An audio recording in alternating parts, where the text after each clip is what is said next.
મુક્ત બનાવવા પોલીસ દ્વારા ચલાવવામાં આવી રહેલા no drugs in Surat city અભિયાન અંતર્ગત 150થી વધુ પોલીસ અધિકારીઓ અને કર્મચારીઓને એનડીપીએસ કાયદા અંગે વિશેષ તાલીમ આપવામાં આવી હતી.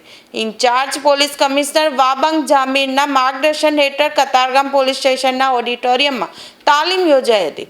સરકારી વકીલો દ્વારા એનડીપીએસ કેસમાં રેડ, તપાસ અને કાયદાકીય પ્રક્રિયા અંગે માર્ગદર્શન અપાયું હતું. આરોપીઓના મોબાઈલ સંપર્કો, વેબસાઇટ, સોશિયલ મીડિયા તેમજ ડ્રગ્સના સપ્લાય નેટવર્ક સુધી પહોંચવા અંગે માહિતી આપવામાં આવી હતી. ડ્રગ્સના નેટવર્કની કડી તોડવા જરૂરી પુરાવા એકત્ર કરવા સૂચના આપવામાં આવી હતી. સારી કામગીરી બદલ 11 પોલીસ કર્મચારીઓને પ્રશંસાપત્ર અને કુલ રૂપિયા 1 લાખનું રોકડ ઇનામ આપી સન્માનિત કરવામાં આવ્યા હતા.